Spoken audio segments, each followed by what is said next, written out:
Thank you. Hare Krishna, everyone. Hare Krishna. How nice to see you all.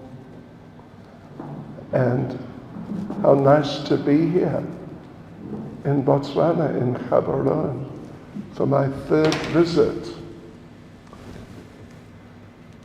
First visit, anyway, third visit it is. I think, yeah, third, right? When I went home, they said it's the fourth visit. Is it? Yeah, It could be. Yeah. I've lost track. But anyway, Hare Krishna to you all. May Krishna bless you all, and all of us too.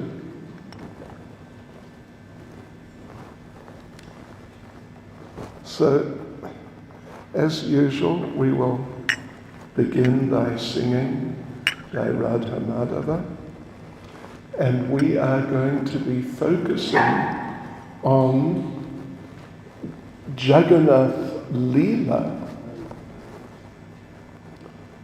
Yes. Anyway, yeah, we'll focus on Jagannath Leela. Tonight, Wednesday, and tomorrow, Thursday and Friday, right, 3 evenings. Then Saturday evening, we will have Kirtan Mela, right?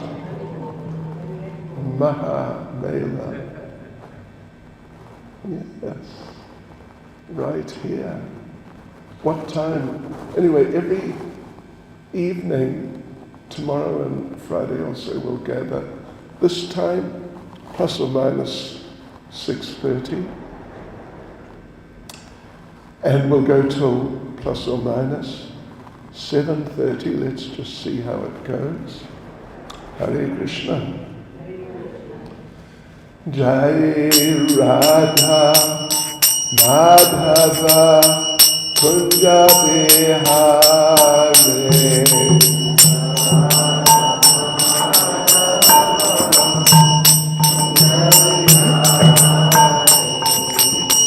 Jai Radha Madhava Kunja Bihare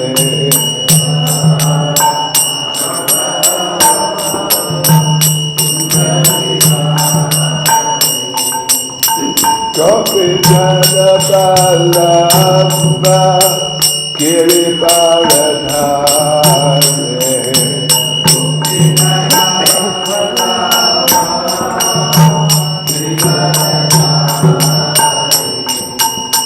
Gopijana Balamba Girivaradhare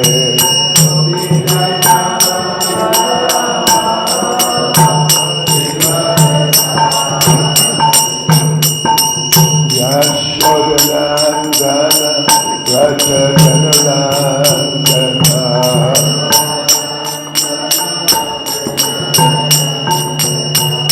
Yashodanandana Rajajanarandana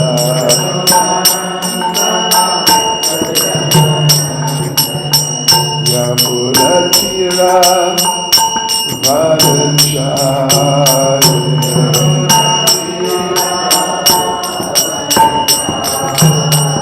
Yamunatira Vanachari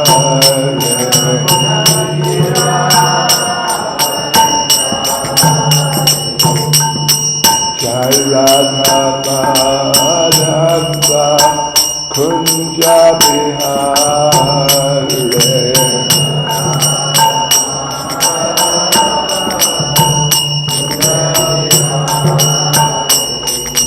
Jai Radha Madhava Kunja Bihare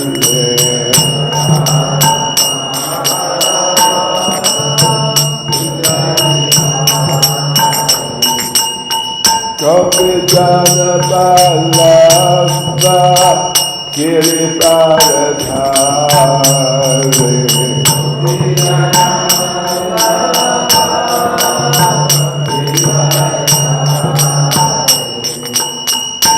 Vijana Balamba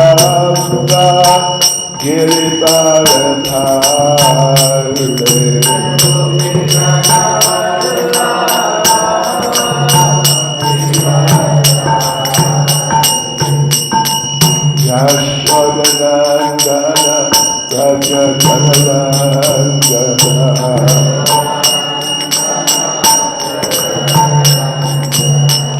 Yashodanandana Raja Janarandana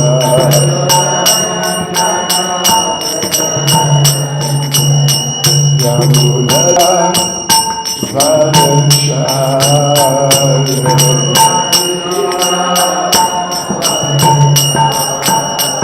Yamuradira Vanachari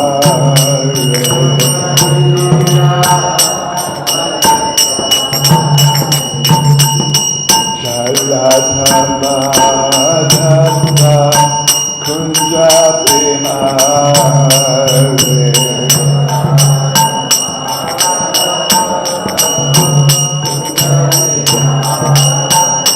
Jaya Radha Madhava Kunja Bihari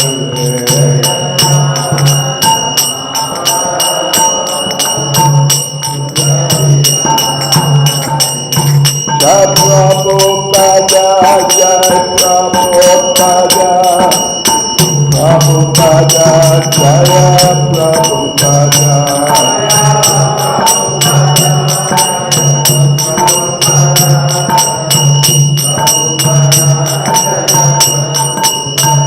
Jaya Prabhupada, Jai Prabhupada, Jai Prabhupada. Jai Prabhupada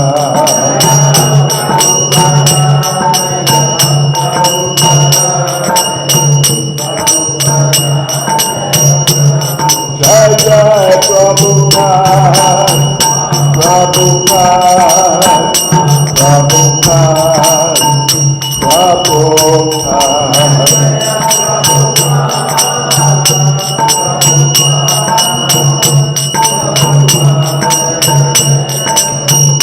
Jai Jai Prabhupada, Prabhupada, Prabhupada, Prabhupada.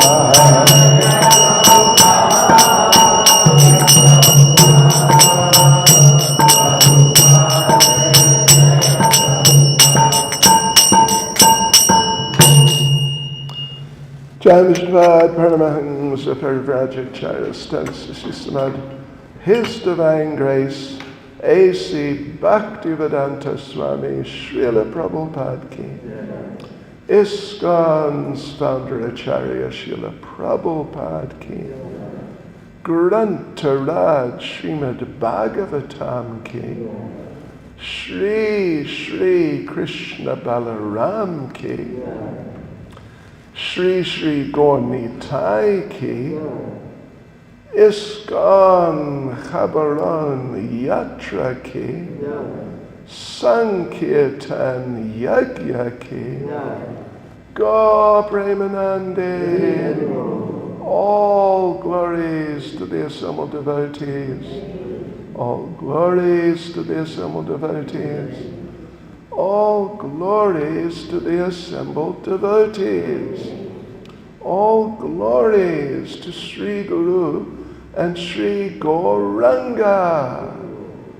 All glories to Srila Prabhupada. Hare Krishna.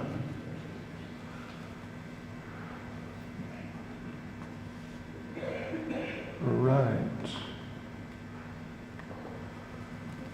Om Namo Bhagavate Vasudevaya.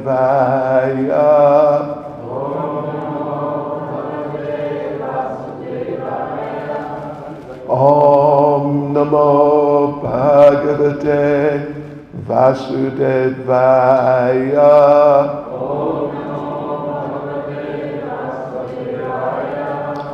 Om Namo Bhagavate Vasudevaya.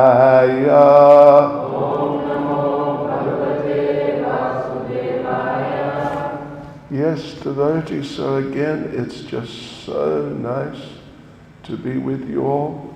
I hope you are all very happy in Krishna consciousness, and I hope you're all, and I'm sure you're all, geared up for Rath Yatra coming this Sunday. Oh, and this hopefully will gear us up a little further. So tonight we'll focus on some background. We're meant to finish by 7:30. Let's see how it goes. It may possibly take a little longer, but is it okay if it does? Not a serious problem. Yes. We don't want any of you to miss your beauty sleep. But you're all so nice anyway. So, right. So the thing is that Lord Krishna was living in, actually we have the exact dates even. Of course we know when he appeared, but then we also know when he moved from the Vrindavan area to Mathura. I'd have to just check on it, but it's just around Gorpanima time, so anyway, the day is specifically given that Krishna left Vrindavan, and then he went and stayed in Mathura. He was in Vrindavan for, it's like 10 years and several months. Like I said, we'll do our best to check on that. Yeah. And so he lived in Mathura for approximately 25 years, longer than he was in the Vrindavan area, about 25 years. And then he moved to Dwarka, and he lived there for the rest of the time. You know, he was on the planet 125 years. And so this means like 10 and 25 is 35, taken away from 125. He lived in Dwarka about 90 years or something approximately, roughly, but, you know, fairly close to that. Then he returned to the spiritual world. Yes. So, first of all, though, of course, he was there in Vrindavan, and that's, you know, also famous. Lord Krishna's pastimes in Vrindavan are so extremely famous and wonderful. The most famous and the most wonderful. But what happened was, well, we mentioned that he left after 10 years and it's something like 7 or 8 months approximately, something like that. He left Vrindavan. He left actually from Nandagram. I think many of you, maybe all of you, have been to Nandagram. So it's within the greater Vraj Mandala area. It's quite a large area, actually. So Nandagram's up in the north, kind of, what would you say, northwest, is it? Or either northwest or northeast. I think it's northeast. Yeah, no, northwest. Northwest, away from Bengal, so it's northwest. He left from Nandagram. And how many of you have been to Nandagram? Put your hand up. Okay. Anyway, so we won't get too much into detailed geography, but there is a road. If you go up on the hill There's a hill there.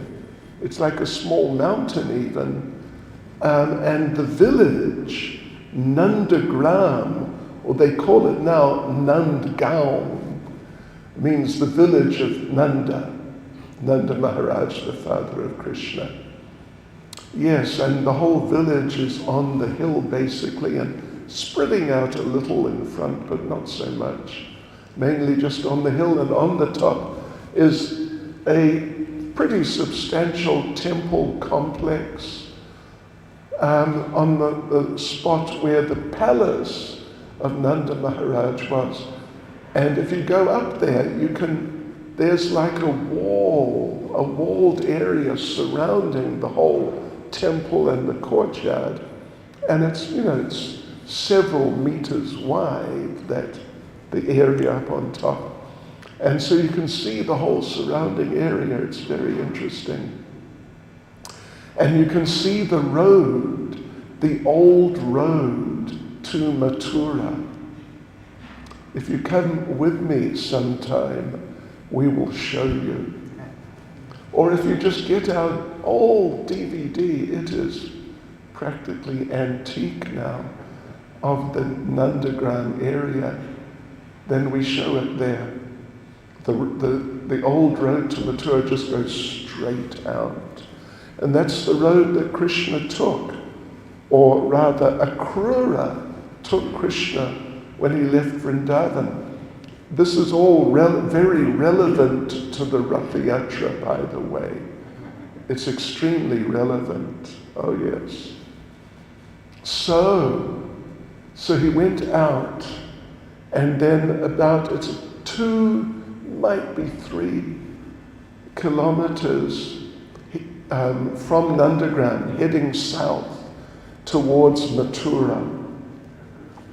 He stopped, or rather the gopis stopped him. Yes, and basically tried to demand that Akrura, who's driving the chariot, would just let Krishna and Balaram come back. But Krishna was not inclined, actually.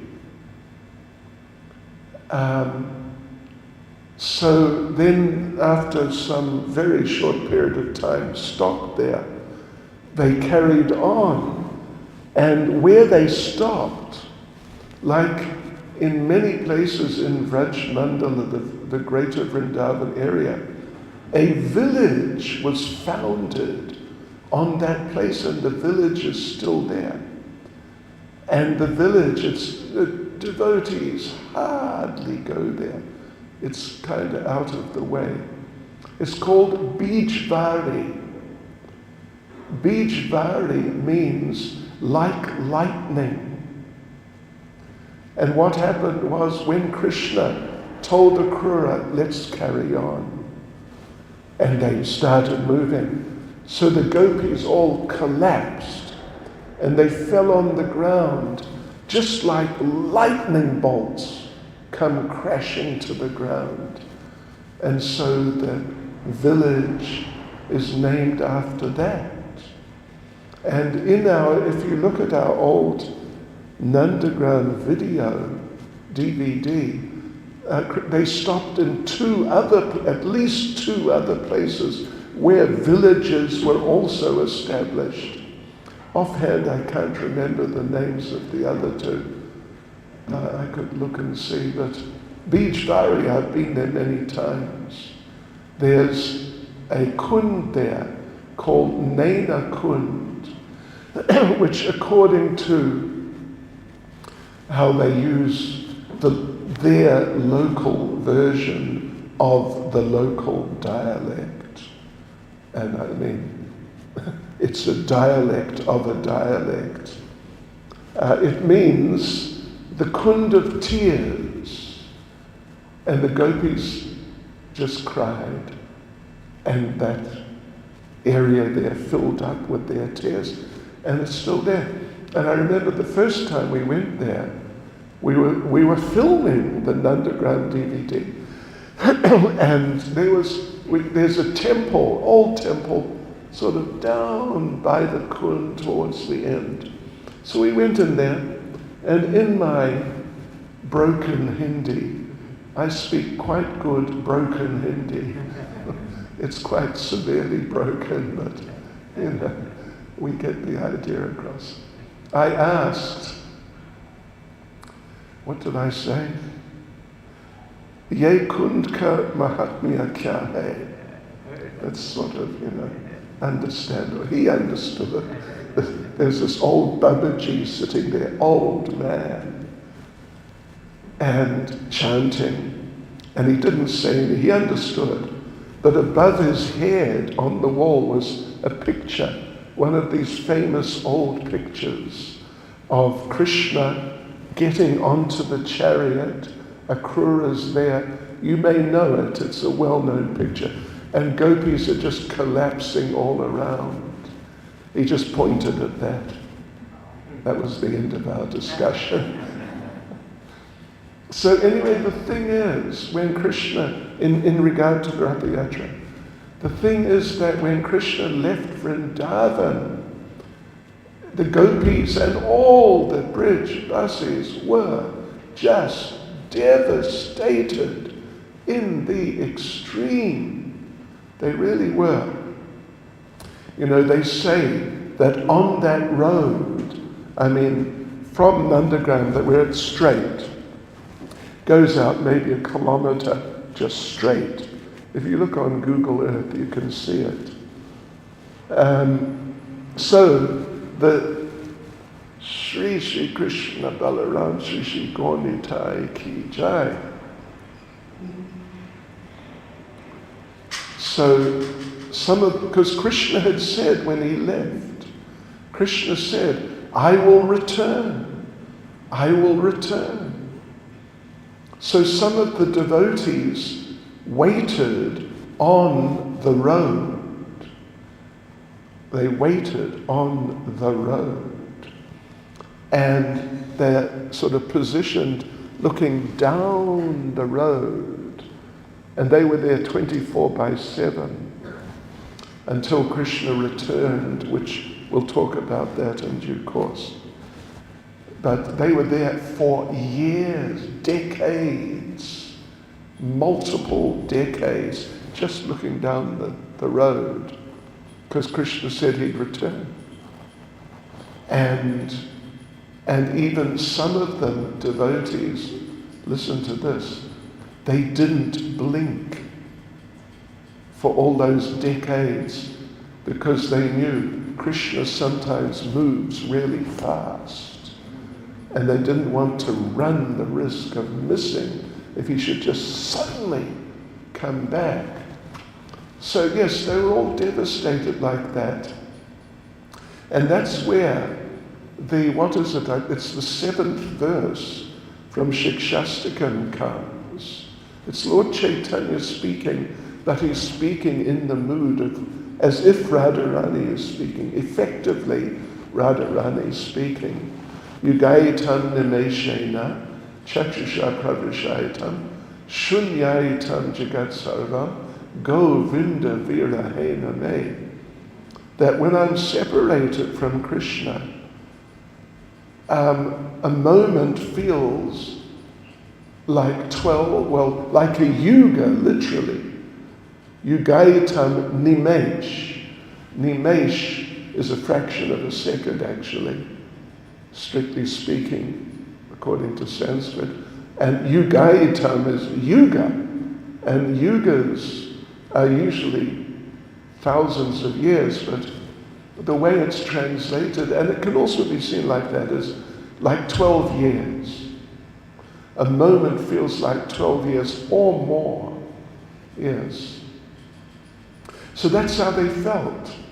But then, just not long before the Battle of Kurukshetra, now we're coming up to, the directly connected Jagannath part, or Rath Yatra part. There was a great solar eclipse over India. Yes, I was there. We were there 2 years 2.5 years ago, there was a solar eclipse just after Kartik or during Kartik. Got some photos of it. It was quite interesting. I mean, I was at Govardhan, didn't cover the whole sun, but a little bit got covered. So this was complete solar eclipse. And the best place to see it was Kurukshetra, just to the north of Vrindavan. It's about by car, roughly 400 kilometers or 450 something. Along those lines, Kurukshetra.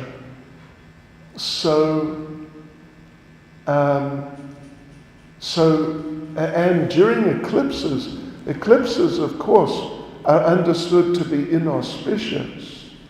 So in order to offset the inauspiciousness which is just in the atmosphere during an eclipse, the tradition is everyone goes to as much as possible, some major pilgrimage place, sacred place, like really important one.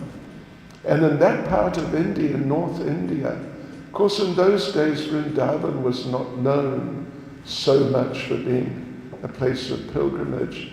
So actually, so many people from northern India went to Kurukshetra, because Kurukshetra was already known as a very famous and very important pilgrimage site. Just like if you're familiar with the first verse of Bhagavad Gita, Dharnakshetra, Kurukshetra, Samaveta Yutsavaha. Dhritarashtra's asking Sanjay, when my sons and the sons of Pandu met at that holy place, what did they do? So it was famous already as a sacred place because at least one of the very important things about it is there is a big kund there, or lake. It's called Brahma Kund. It is said to be, they say, them, the ones who say things. But anyway, it may well be the navel of Garbhodakshai Vishnu. That's what they say. So it's a very famous sacred place, and this, if you've been there, you would know it's quite a big lake.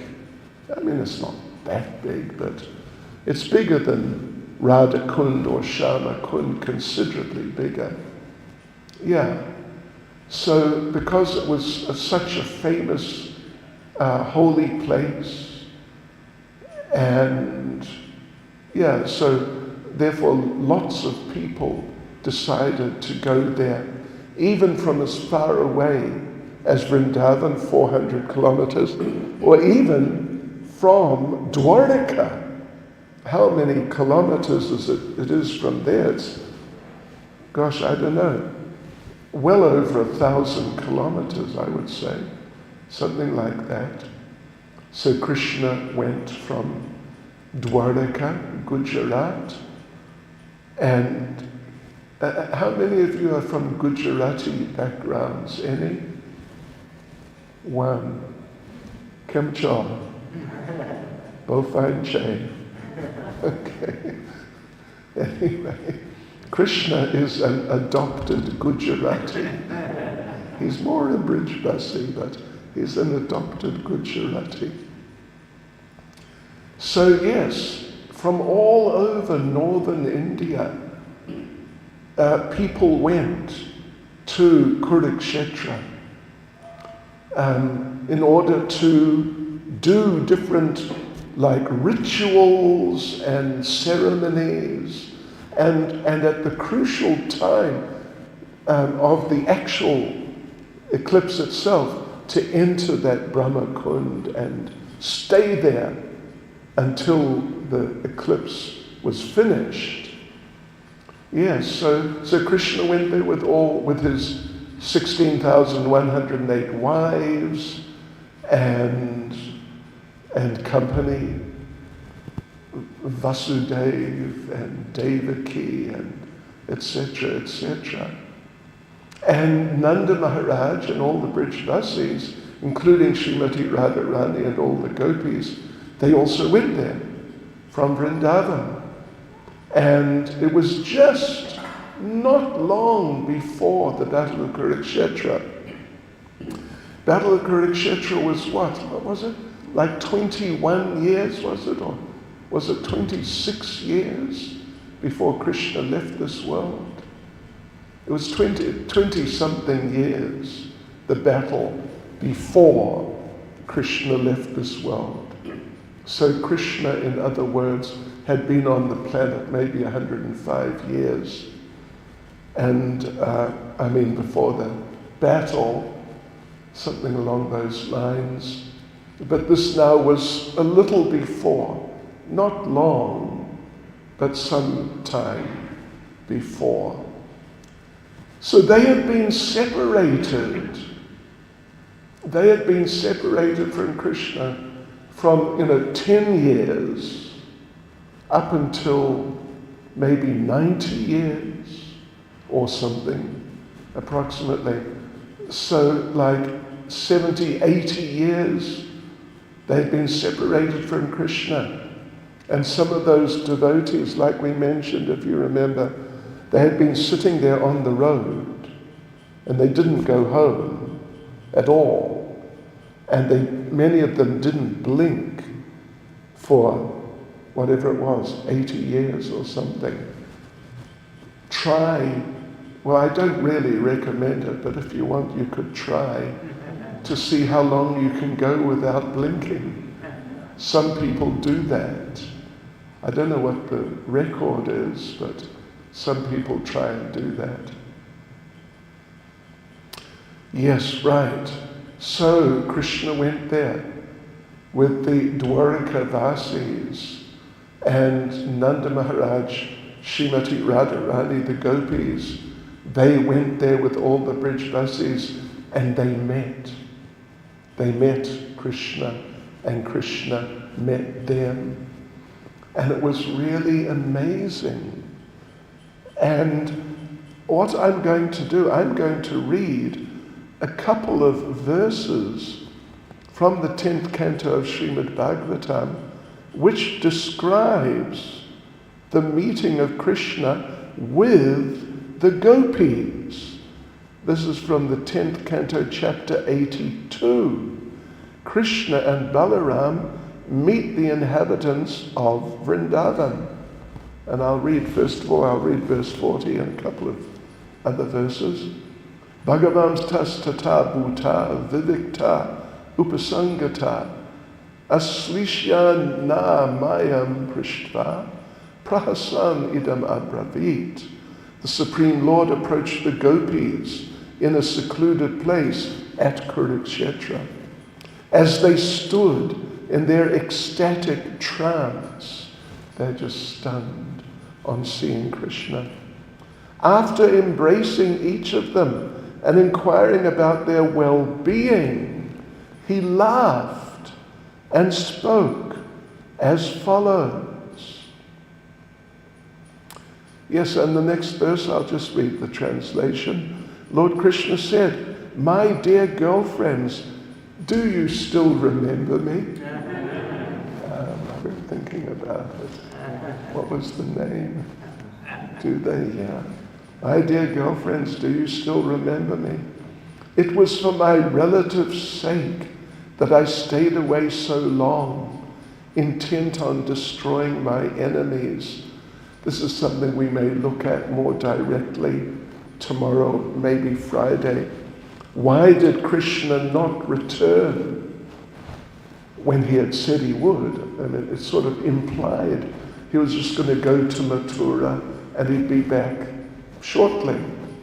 But now it's been decades. So why?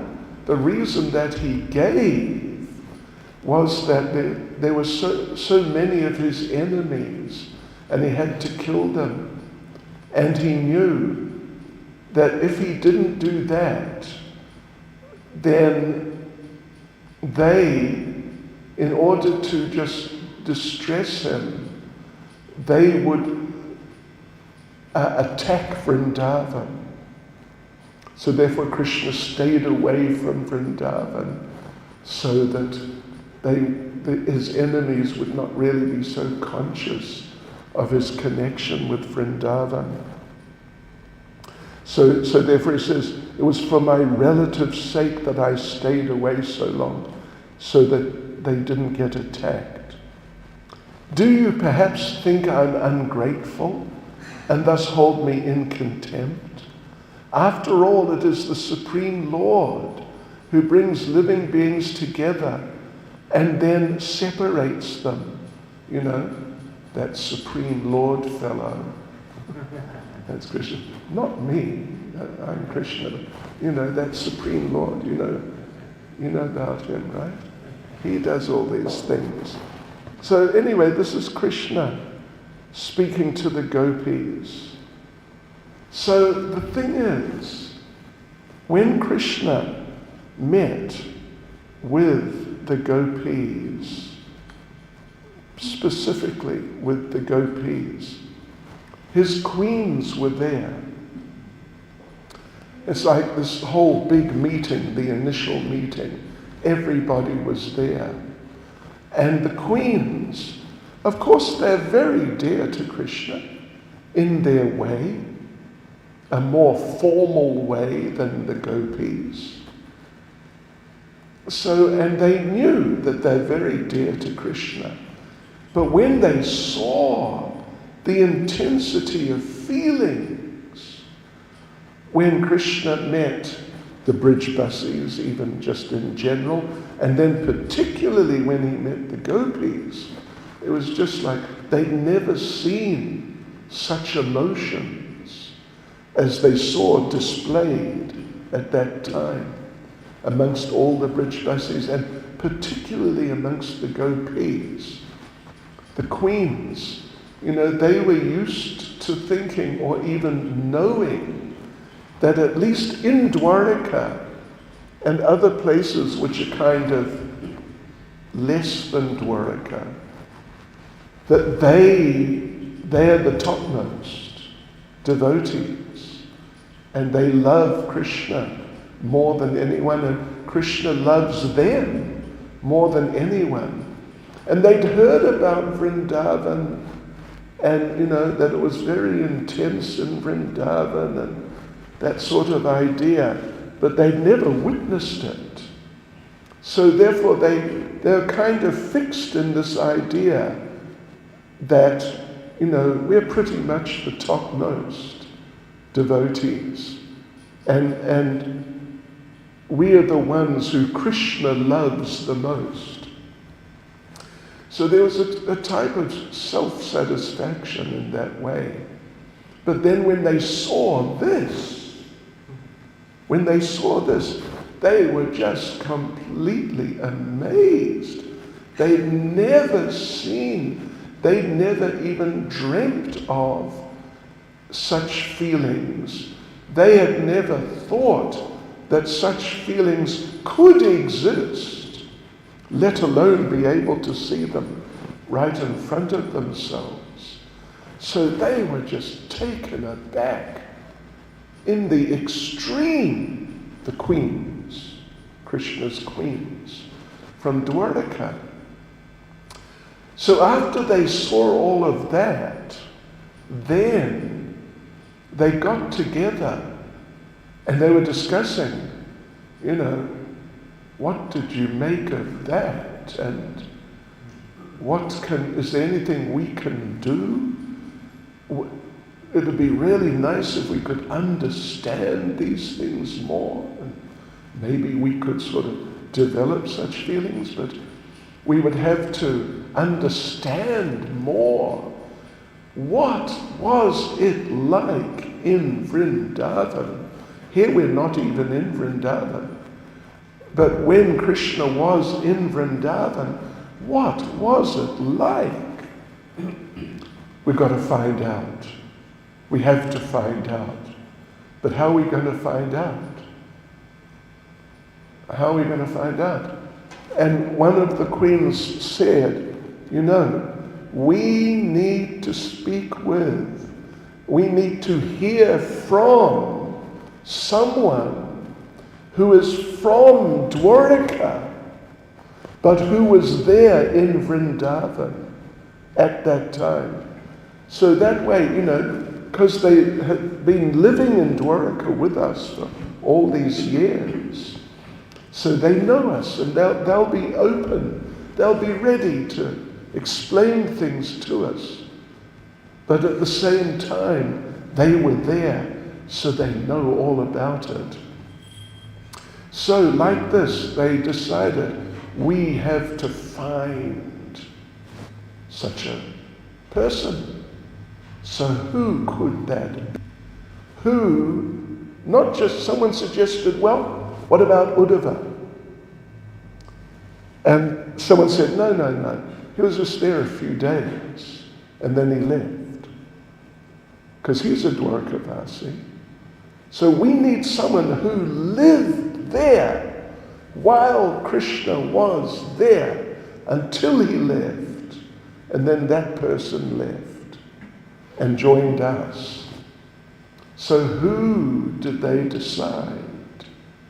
Who was Rohini? Rohini, the mother of Balaram.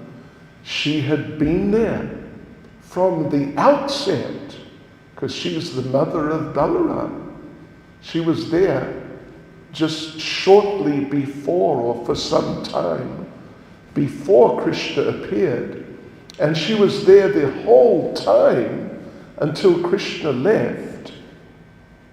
And then she also left and went to Mathura at that time when Krishna left. We must approach Rohini. So they did. And they asked Rohini, could you please explain to us, means all the 16,108 queens, could you please explain to us very clearly what was it like in Vrindavan when Krishna was there? And Rohini said, sure, I can do that. But the thing is, we have to do it secretly. Because if Krishna sees us or hears us having this discussion and me explaining all these things, he's going to start remembering Vrindavan. And he's going to start wanting to leave us in Dwarka and move back to Vrindavan, and we'll lose him. So we have to find a very sort of isolated spot out of the way where Krishna, hopefully, we pray to God, Krishna will not see us and come and want to know what's going on here.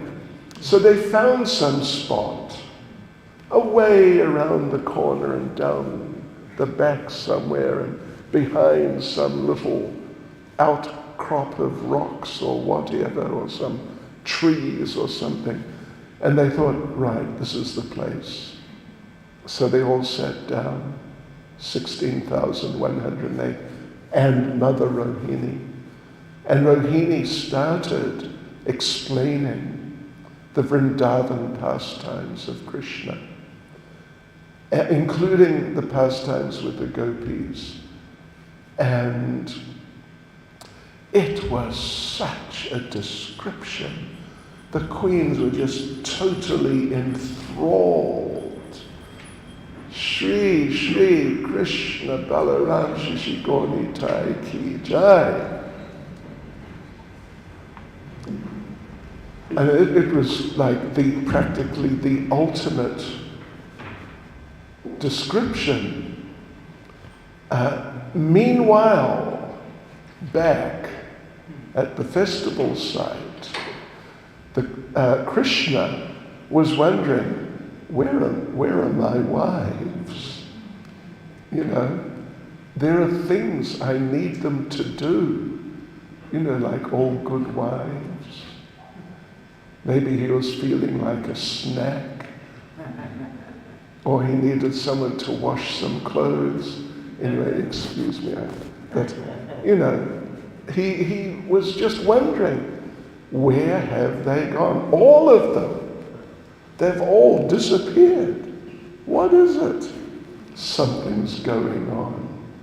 So Krishna went to find them and to find out, where have they disappeared to? Finally, after looking around and going down the back and around behind the rocks, and there was a little foresty area, he saw, aha, there they are. There they are. And what's going on? Oh, look, Rohini is speaking to them. What is she talking to them about? I'm going to find out. So Krishna sneaked up somehow from the back without them seeing. And he got behind a rock, just sort of like behind this wall distance from where Rohini's sitting, like where Prabhupada is, and speaking. And now Krishna's tuning in and listening. And he's listening. Rohini is talking about his cow herding pastimes. And Krishna's remembering, oh yes, those cow herding pastimes. They were just amazing.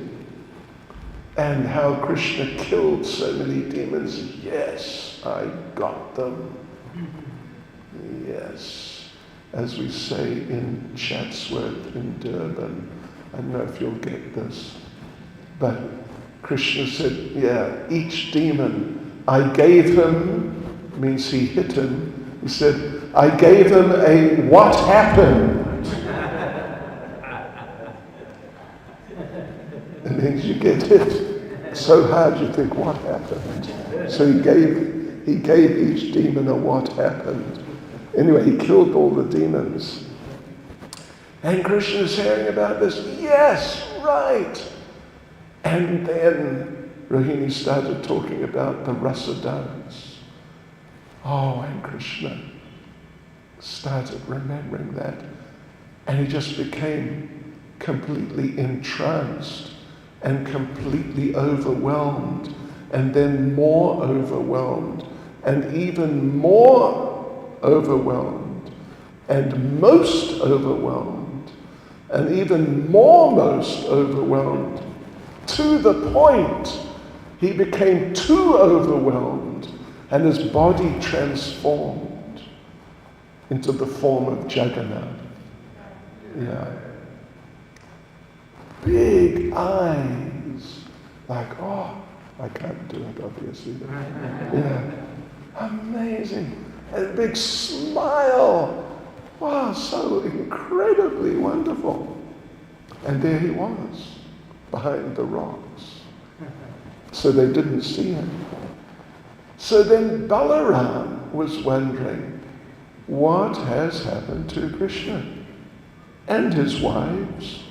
What's going on? They've all disappeared. What are they up to? So Balaram decided, I'm going to go and find out. I'm going to find Krishna. Yeah, let's see what's going on. Some special thing I'm missing out on. So he came and he looked around, and then he saw them gathered, and then he saw Krishna as Jagannath. And he couldn't figure out, is it Krishna? Who or what is it?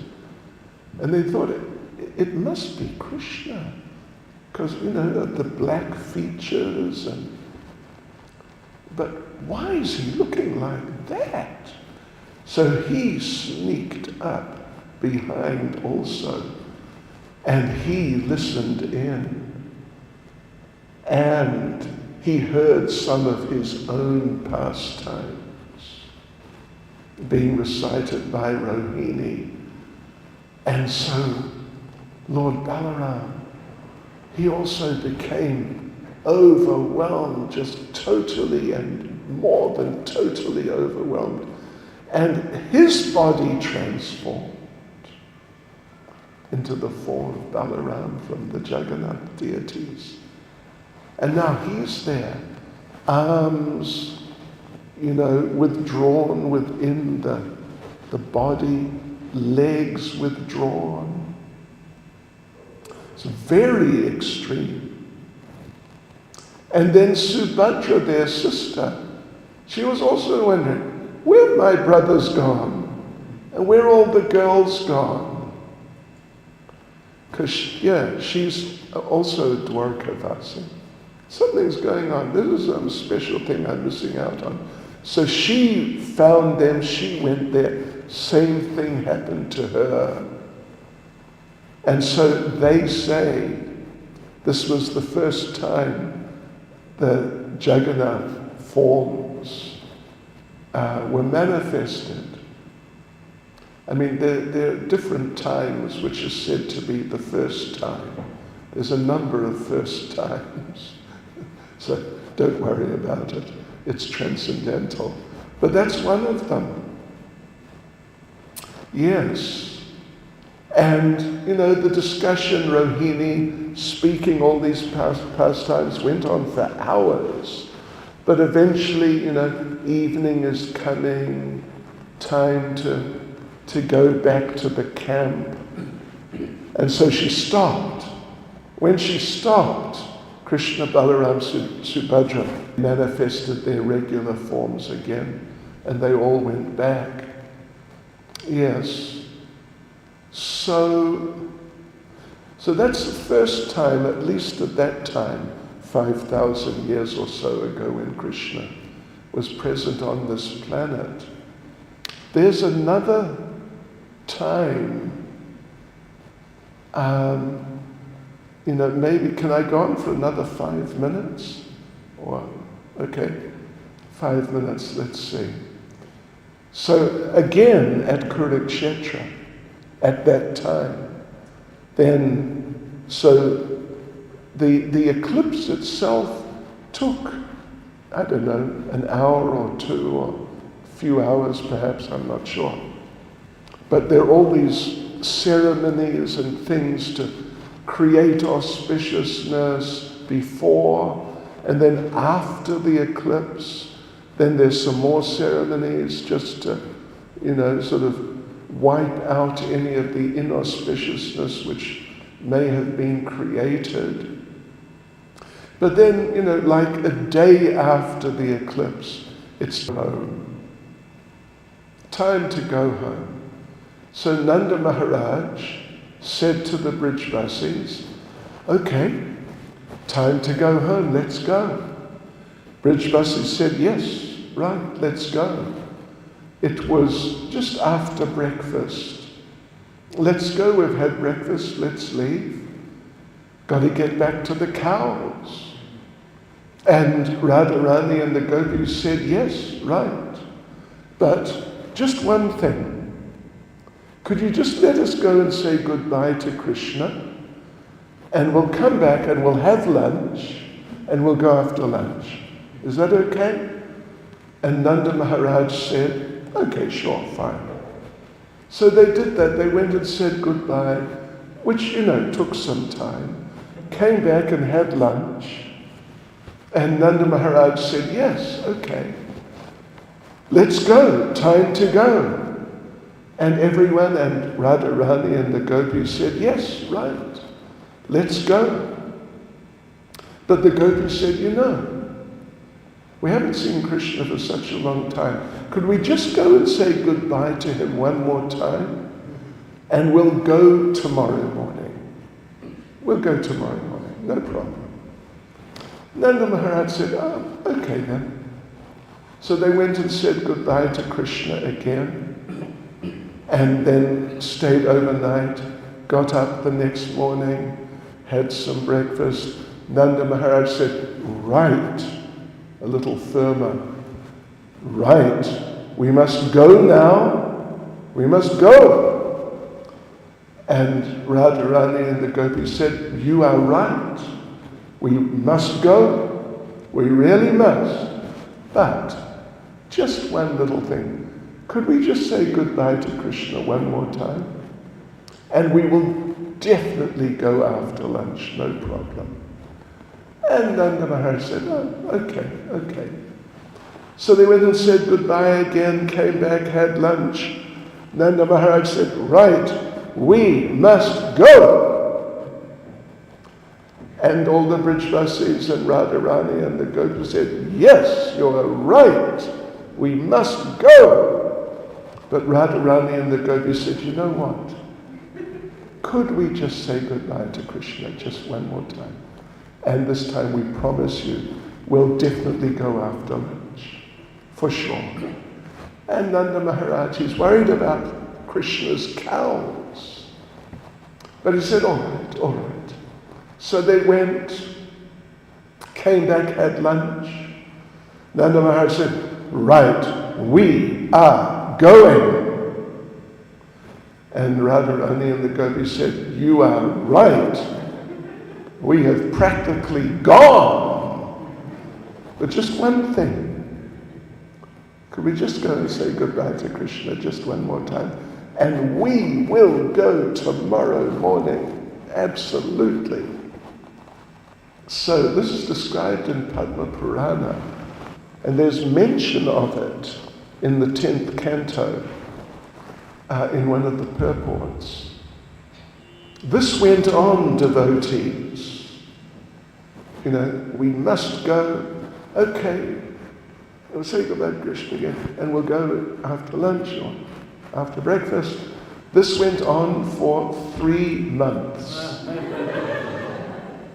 In the end, Nanda Maharaj was having a nervous breakdown, and the gopis understood, we're actually going to have to go. So they went and said goodbye to Krishna for the last time. But then as they're doing that, they said to each other and to Krishna, listen, Krishna said, you said, Krishna, you're going to come back. But you never came back. But you got to come back. And Krishna sort of, yeah, you're right, of course, you're right.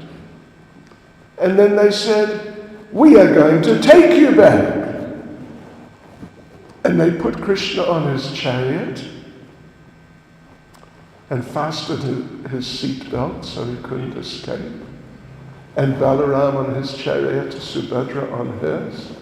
And they tied ropes on the chariots. And then they left. And all the way from Kurukshetra to Vrindavan, it's maybe 400 or something or other kilometers. They didn't stop to sleep or to do anything. They just carried on kirtan 24/7, just in wild ecstasy, incredible ecstasy, pulling the chariots, looking back to see Krishna until they reached Vrindavan. And when they reached Vrindavan, actually Srila Jiva Goswami describes this. They reached Vrindavan, and when they reached Vrindavan, they had a big festival. And after the big festival, then they say, it's not totally clear, but it's said, then Vrindavan Krishna and the Brijvasis went back to Goloka Vrindavan, and Dwaraka Krishna stayed through the battle and everything. Anyway, that it may or may not be.